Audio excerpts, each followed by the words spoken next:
In this video, we're going to show you how to replace the Denali's wheels. Here's a list of the tools you'll need for the job. Feel free to pause the video here and review the listed items at your own pace. Start by removing the base's front cover. With your 7/16" Allen key, remove the 4 screws from the sides.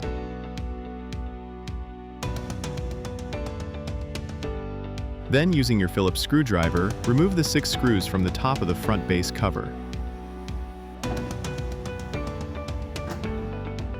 Next, elevate the wheel being replaced. We're using two 2x4 blocks here, and this is where we'll be placing them under the frame. Make sure the wheel is locked. Then, we recommend doing this safely with 2 people. Tilt the Denali and place the blocks. To familiarize yourself with the wiring, this terminal on the left connects to this wheel on the left, and this terminal block on the right leads to the wheel on the right side. And we can see the harness as it runs through up here.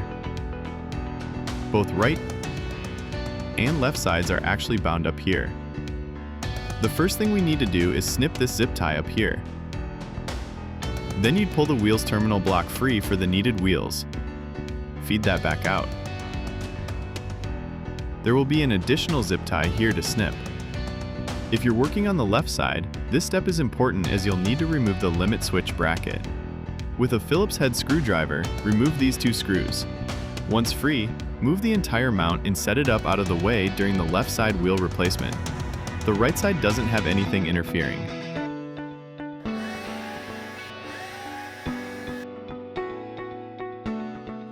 Next, use a 5mm Allen key and a 13mm wrench to remove the actuator arm bolt and nut. Once the arm bolt is removed, we're going to slide the actuator until the wheel is free from the actuator arm. Once the wheel is free, take an 8mm Allen key. And we're using a cheater bar because the wheel bolt has Loctite. Hold the wheel and break the wheel bolt free. Then, with the wire harness disassembled from the PCB, the arm bolt removed from the actuator, and the wheel bolt free, pulling it straight out along with the washer, the wheel can then drop and be pulled out from the Denali. Depending on your initial block height, you may need to elevate the Denali a little bit more to drop the wheel down, out of its mount. Now, let's install the new wheel. With the replacement, make sure the thrust washer is in place here as shown. Feed the wheel up and through. Place the washer above the bushing, and with blue Loctite applied, insert the pivot bolt and then tighten it to hold the wheel in place. A quick tip before attaching the wheel to the actuator arm.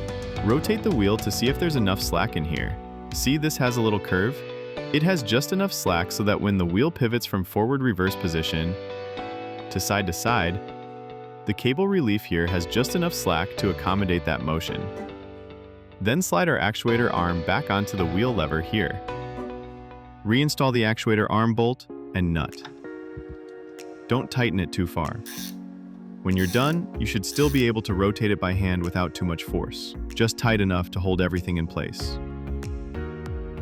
When working on the left side, set your limit switch and its mounting bracket in place, ensuring the switch is placed gently back on the head of the bolt. With your Phillips screwdriver, tighten the 2 screws.